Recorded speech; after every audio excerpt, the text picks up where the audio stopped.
नमस्कार, आपका स्वागत है आपके अपने चैनल द फार्मा कोर्स 2.0 पे।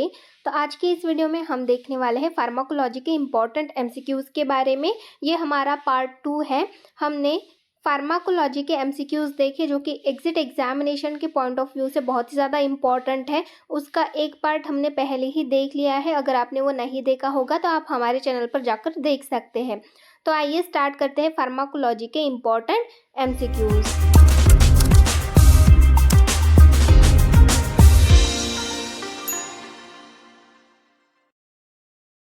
MCQ number 26 dash are carboxylic acid that are unsaturated and consist of a skeleton of 20C and a 5-membered ring। तो क्वेश्चन में क्या बोला गया है कि एक सब्सटेंस है जो कि कार्बोक्सिलिक एसिड है और दैट आर अनसैचुरेटेड, वो अनसैचुरेटेड है and consist of a skeleton of 20C मतलब 20 कार्बन का उसका स्केलेटन है। 20 कार्बन वहाँ पर प्रेजेंट है, 20 कार्बन मिलके एक स्ट्रक्चर बना हुआ है। वो एक अनसैचुरेटेड सब्सटेंस है और कार्बोक्सिलिक एसिड उसमें प्रेजेंट होता है। और ये क्या है, ये एक 5-मेंबर्ड रिंग है। मतलब जो भी सब्सटेंस है वो 5 मेंबर रिंग है, रिंग के फॉर्म में है। वहाँ पर 5 मेंबर्स प्रेजेंट है, 20 कार्बन्स प्रेजेंट है, अनसैचुरेटेड कार्बोक्सिलिक एसिड है। तो ऐसा कौन सा सब्सटेंस है, ये यहाँ पर हमें पूछा गया है। ऑप्शंस दिए गए हैं, A prostaglandin, B non adrenaline, C dopaminergic compounds, D none of this. तो इनमें से कौन सा ऐसा कंपाउंड है जो कि अनसैचुरेटेड है, जिसमें 20 कार्बन प्रेजेंट है और वो 5 मेंबर्ड रिंग है। तो ऐसा जो कंपाउंड है, ऐसा जो सब्सटेंस है वो है prostaglandin. Prostaglandins are carboxylic acid that are unsaturated and consist of a skeleton of 20 carbon and 5 member ring. तो यहाँ पर आपका सही आंसर हो गया option number A, prostaglandins. Then next है MCQ number 27, GPCR stand for. GPCR का यहाँ पर हमें फुल फॉर्म पूछा गया है। ऑप्शंस देख लेते हैं, A G protein coupled receptor, B G protein complex role, C G protein complex receptor, D none of this. तो इनमें से जीपीसीआर का फुल फॉर्म क्या है, तो जीपीसीआर का फुल फॉर्म होता है जी प्रोटीन कपल्ड रिसेप्टार। तो यहाँ पर आपका सही आंसर आएगा option number A, G protein coupled receptor. Then next MCQ number 28, dash are chemical messengers that convey information from one cell to the next. तो ऑप्शंस में हमें कुछ ऐसा सब्सटेंस दिया है जो कि एक तरीके का केमिकल मैसेंजर है, जो कि इंफॉर्मेशन जो है वो एक सेल से दूसरे सेल में पहुंचाता है। ऐसा एक केमिकल मैसेंजर है, तो वो कौन सा है ये यहाँ पर हमें देखना है। तो ऑप्शंस देख लेते हैं, A hormones, B agonist, C neurons, D none of this. तो इनमें से कौन सा ऐसा केमिकल मैसेंजर है जो कि इंफॉर्मेशन को एक सेल से दूसरे सेल में पहुंचाता है। तो ऐसा कौन सा केमिकल मैसेंजर है, हार्मोन्स। तो यहाँ पर आपका सही आंसर हो गया hormones. Hormones are chemical messengers that convey information from one cell to the next. Then next MCQ number 29, dash is a polyene hormone produced by beta cell in the pancreatic islets of Langerhans. तो यहाँ पर हमें options में कुछ hormones दिए गए हैं। उनमें से एक ऐसा हार्मोन है जो कि किस तरीके का है, वो पॉलीपेप्टाइड हार्मोन है। ये जो हार्मोन है ये पॉलीपेप्टाइड हार्मोन है जो कि बीटा सेल प्रोड्यूस करते हैं। जो हमारे पैंक्रियाज के जो बीटा सेल्स होते हैं वो इस हार्मोन को प्रोड्यूस करते हैं और ये एक पॉलीपेप्टाइड हार्मोन है। तो ये कौन सा हार्मोन है, ये यहाँ पर हमें पूछा गया है। ऑप्शंस दिए गए हैं, ए ग्लूकागॉन, बी ग्लूकोज, सी इंसुलिन, डी एड्रेनलिन। तो इनमें से कौन सा ऐसा पॉलीपेप्टाइड हार्मोन है जो कि बीटा सेल्स प्रोड्यूस करते हैं। तो ऐसा जो हार्मोन है वो है इंसुलिन। तो यहाँ पर आपका सही आंसर आएगा option number C, insulin. Then next MCQ number 30, example of sulphonylureas is. तो ऑप्शंस में हमें कुछ ड्रग्स दिए गए हैं, उनमें से सल्फोनिल यूरियाज का एग्जाम्पल कौन सा है ये यहाँ पर हमें पूछा गया है। ऑप्शंस देख लेते हैं, ए प्रोप्रानालॉल, बी टॉल्बुटामाइड, सी मीथोट्रेक्सेट, डी मेटफॉर्मिन। तो इनमें से सल्फोनिल यूरियाज का एग्जाम्पल कौन सा है, टॉल्बुटामाइड। तो यहाँ पर आपका सही आंसर आएगा ऑप्शन नंबर बी, टॉल्बुटामाइड। ये सल्फोनिल यूरियाज का एग्जाम्पल है। Then next MCQ number 31, dash is a natural androgen produced by the testis interstitial cells in response to the luteinizing hormone. तो हमें ऑप्शंस दिए गए हैं, उनमें से एक न्यूट्रल एंड्रोजन है जो कि टेस्टिस प्रोड्यूस करते हैं। टेस्टिस के जो इंटरस्टिशियल सेल्स होते हैं वो प्रोड्यूस करते हैं in response to luteinizing hormone. Luteinizing hormone जो है उसके रिस्पॉन्स में वो स्टिमुलेट होने के बाद, वो इंक्रीज होने के बाद उसके रिस्पॉन्स में जो टेस्टिस के जो इंटरस्टिशियल सेल्स होते हैं वो इसको प्रोड्यूस करते हैं। ये एक टाइप का नेचुरल एंड्रोजन है। तो ये कौन सा है, ये यहाँ पर हमें पूछा गया है। ऑप्शंस दिए गए हैं, A testosterone, B FSH, C progesterone, D none of this. तो इनमें से कौन सा ऐसा नेचुरल एंड्रोजन है जो कि टेस्टिस प्रोड्यूस करते हैं, टेस्टिस के इंटरस्टिशियल सेल्स प्रोड्यूस करते हैं ल्यूटिनाइजिंग हार्मोन के रिस्पॉन्स में। तो ऐसा जो सब्सटेंस है वो है टेस्टोस्टेरॉन। तो यहाँ पर आपका सही आंसर आएगा option number A, testosterone. Then next MCQ number 32, dash are substance that speed up and increase the volume of urine produce. तो हमें ऑप्शंस में कुछ ऐसे सब्सटेंस दिए गए हैं, उनमें से एक ऐसा सब्सटेंस है जो कि यूरिन का जो प्रोडक्शन है वो इंक्रीज करता है, उसको स्पीड अप करता है और उसका जो वॉल्यूम है वो भी इंक्रीज करता है। तो ऐसा सब्सटेंस कौन सा है, ये यहाँ पर हमें पूछा गया है। ऑप्शंस दिए गए हैं, A diuretics, B anti ulcer drug, C anti anginal drug, D haematinics. तो इनमें से ऐसा कौन सा सब्सटेंस है जो कि यूरिन प्रोडक्शन को इंक्रीज करता है, उसका वॉल्यूम इंक्रीज करता है और उसकी स्पीड इंक्रीज करता है। तो ऐसे जो सब्सटेंस होते हैं वो होते हैं डायूरेटिक्स। तो यहाँ पर आपका सही आंसर आएगा option number A, diuretics. Then next MCQ number 33, example of weak diuretics include. तो हमें एग्जाम्पल पूछा गया है वीक डायूरेटिक्स का, ऑप्शंस दिए गए हैं, उनमें से वीक डायूरेटिक्स का एग्जाम्पल कौन सा है ये यहाँ पर हमें पूछा गया है। ऑप्शंस दिए गए हैं, ए प्रोप्रानालॉल, बी स्पिरोनोलैक्टोन, सी मैनिटोल, डी फ्यूरेसिमाइड। तो इनमें से वीक डायूरेटिक्स का एग्जाम्पल कौन सा है, मैनिटोल। मैनिटोल ये वीक डायूरेटिक्स का एग्जाम्पल है। तो यहाँ पर आपका सही आंसर आएगा option number C, mannitol. Then next MCQ number 34, ADH stand for. ADH का यहाँ पर हमें फुल फॉर्म पूछा गया है। तो एडीएच का फुल फॉर्म क्या होता है, ऑप्शंस देख लेते हैं, A anti diuretic hole, B anti diuretic hormone, C anti drug hormone, D none of this. तो इनमें से एडीएच का फुल फॉर्म क्या है, एंटी डायूरेटिक हार्मोन। तो यहाँ पर आपका सही आंसर आएगा option number B, anti diuretic hormone. Then next MCQ number 35, spironolactone belongs to the class of drug. Spironolactone ये जो ड्रग है ये कौन से ड्रग क्लास से बिलोंग करता है, ये यहाँ पर हमें पूछा गया है। ऑप्शंस दिए गए हैं, A weak diuretics, B other electrolyte, C potent diuretics, D potent sparing diuretics. तो इनमें से स्पिरोनोलैक्टोन ये कौन से ड्रग क्लास से बिलोंग करता है, तो स्पिरोनोलैक्टोन ये पोटेंट स्पैरिंग डायूरेटिक्स इस कैटेगरी से, इस ड्रग क्लास से बिलोंग करता है। तो यहाँ पर आपका सही आंसर आएगा option number D, potent sparing diuretics. Then next MCQ number 36, dash are drugs that neutralise acid in the stomach. तो हमें ऑप्शंस में कुछ ऐसा सब्सटेंस दिया गया है, उनमें से एक सब्सटेंस ऐसा है जो कि एक इस तरीके का ड्रग है जो कि स्टमक में जो एसिड होता है उसको न्यूट्रलाइज करता है। तो कौन से ड्रग्स है ये यहाँ पर हमें पूछा गया है। ऑप्शंस दिए गए हैं, A antacid, B anti basic, C anti ulcer, D none of this.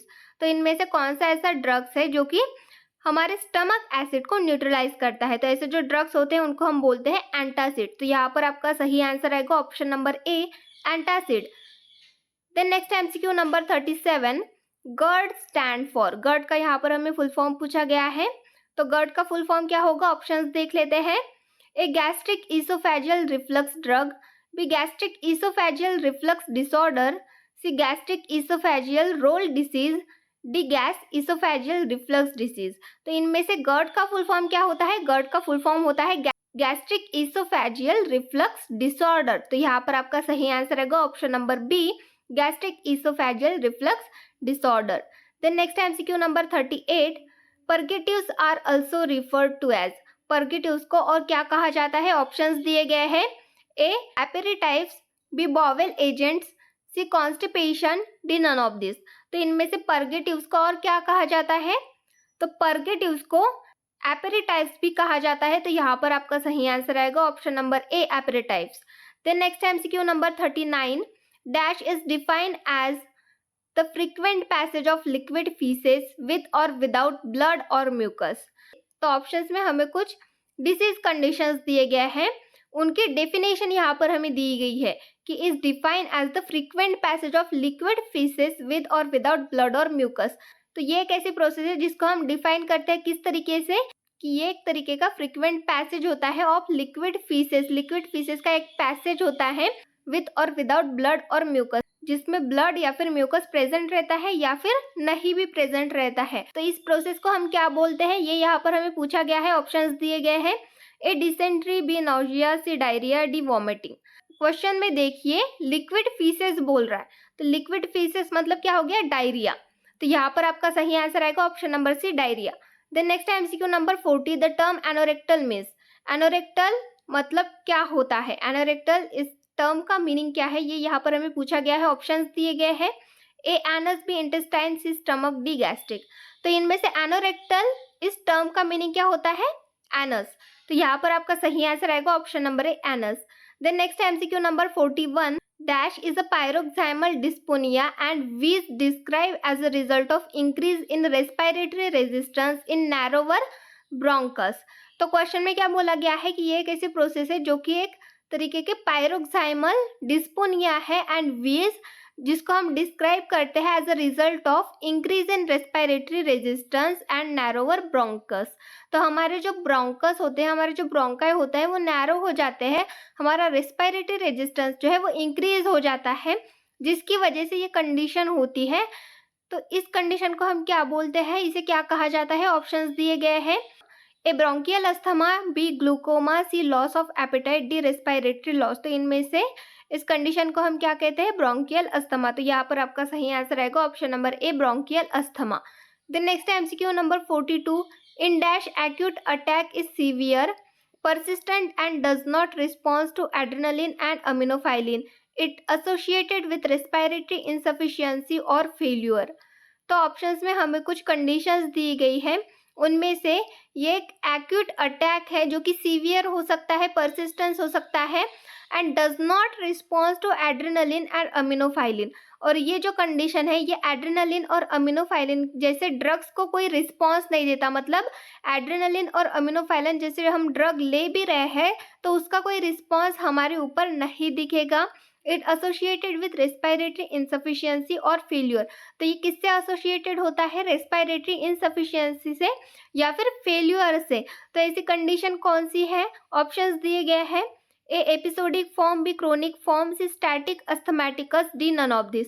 तो इनमें से ऐसे कौन सी कंडीशन है ये, तो इन स्टैटस अस्थमैटिक्स में इस तरीके का होता है, इस तरीके की कंडीशन ऑकर होती है कि ये एक तरीके का एक्यूट अटैक होता है, सीवियर परसिस्टेंट होता है and does not response to adrenaline and aminophylline. Aminophylline और एड्रेनलिन जैसे ड्रग्स को ये कोई रिस्पॉन्स नहीं देता है, ये कंडीशन होती है स्टैटिस अस्थमैटिक्स की। तो यहाँ पर आपका सही आंसर आएगा option number C, status asthmaticus. Then next MCQ number 43, dash is a powerful bronchodilator. Options में हमें कुछ ड्रग्स दिए गए हैं, उनमें से एक ड्रग ऐसा है जो कि एक तरीके का पावरफुल ब्रोंकोडायलेटर है, तो वो कौन सा है ये यहाँ पर हमें देखना है। ऑप्शंस देख लेते हैं। ए आइसोप्रेनालिन, बी अमीनोफाइलिन, सी साल्बुटामॉल, डी हाइड्रोक्लोराइड एड्रेनलिन। तो इनमें से कौन सा ऐसा ड्रग है जो कि पावरफुल ब्रोंकोडायलेटर है, तो ऐसा जो ड्रग है वो है हाइड्रोक्लोराइड एड्रेनलिन। तो यहाँ पर आपका सही आंसर आएगा option number D, hydrochloride adrenaline. Then next MCQ number 44, dash is beneficial for termination of nocturnal asthma attack in oral doses of 30 mg at bed time. तो ऑप्शंस में हमें कुछ ड्रग दिए गए हैं, उनमें से एक ड्रग ऐसा है जो कि बेनिफिशियल होता है for termination of nocturnal asthma. तो ये नॉक्टर्नल अस्थमा अटैक को टर्मिनेट करने के लिए बेनिफिशियल होता है in oral doses of 30 mg। तो ये ओरल डोजेज होते हैं इसके 30 mg के at bed time. Bed time के टाइम मतलब नाइट में हम जब सोते हैं उससे पहले ये 30 mg की मेडिसिन हम ओरली लेते हैं। तो ये क्या करता है, ये नॉक्टर्नल अस्थमा अटैक को टर्मिनेट करता है। तो ऐसा कौन सा ड्रग है, ऑप्शंस दिए गए हैं। ए इफेड्रिन हाइड्रोक्लोराइड, बी अमीनोफाइलिन, सी साल्बुटामॉल, डी ऑर्सिप्रेनालिन। तो इनमें से ऐसा कौन सा ड्रग है जो कि बेनिफिशियल होता है नॉक्टर्नल अस्थमा अटैक को टर्मिनेट करने के लिए। तो ऐसा जो ड्रग होता है वो है इफेड्रिन हाइड्रोक्लोराइड। तो यहाँ पर आपका सही आंसर आएगा option number A, ephedrine hydrochloride. Then next MCQ number 45, dash is response that helps to remove irritants from the airways. तो यहाँ पर हमें क्या पूछा गया है, ऑप्शंस में हमें कुछ कंडीशंस दी गई है, जिसमें से एक ऐसी कंडीशन है जो कि रिस्पॉन्सिबल होती है किसके लिए, that helps to remove irritants, जो हमारे एयरवे में इरिटेंट्स प्रेजेंट रहते हैं उनको रिमूव करने में ये हेल्प करता है। तो वो कौन सी कंडीशन है? ऑप्शंस दिए गए हैं, A allergy, B cough, D C irritation, D redness. तो इनमें से कौन सा ऐसा है जो कि रिस्पॉन्सिबल है किसके लिए? जो इरिटेंट्स होते हैं एयरवे में से उनको रिमूव करने के लिए। तो ऐसी जो कंडीशन है वो है कफ। कफ में जब हमें कफ आता है तो उस कंडीशन में हमारे एयरवे से जो भी म्यूकस होता है, जो भी इरिटेंट्स होते हैं वो रिमूव हो जाते हैं। तो यहाँ पर आपका सही आंसर रहेगा option number B, cough. Then next MCQ number 46, the term dash refers to a decrease in blood oxygen carrying capacity. तो ये एक तरीके की टर्म है जिसको हम रिफर करते हैं to a decrease in blood oxygen carrying capacity. तो इस कंडीशन में क्या होता है, जो हमारा ब्लड ऑक्सीजन कैरिंग कैपेसिटी होती है, जो हमारी ऑक्सीजन कैरिंग कैपेसिटी होती है हमारे ब्लड की, वो कम हो जाती है। तो इस कंडीशन को हम क्या रिफर करते हैं? ऑप्शंस दिए गए हैं, ए एनीमिया, बी एनाल्जेसिया, सी पायरेक्सिया, डी नेक्रोसिस। तो जब हमारी blood oxygen carrying capacity decrease हो जाती है तो उस कंडीशन को हम बोलते हैं एनीमिया। तो यहाँ पर आपका सही आंसर रहेगा option number A, anaemia. Then next MCQ number 47, dash are the drug which raise the number of red blood cells and the hemoglobin to normal level and above when they are below normal।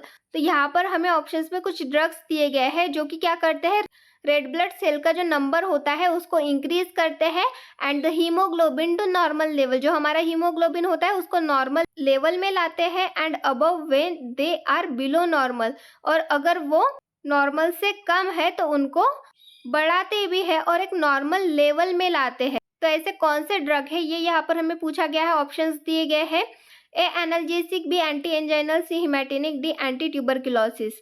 तो इनमें से ऐसे कौन से drug होते हैं? तो ऐसे ड्रग्स को हम बोलते हैं हिमैटिनिक्स। तो यहाँ पर आपका सही आंसर आएगा option number C, haematinics. Then next MCQ number 48, cyanocobalamin is the other name for. Cyanocobalamin का दूसरा नाम क्या है? ऑप्शंस दिए गए हैं, A vitamin D, B vitamin A, C vitamin K, D vitamin बी12। तो इनमें से साइनोकोबालामाइन को और क्या कहा जाता है? विटामिन बी12। तो यहाँ पर आपका सही आंसर आएगा option number D, vitamin B12.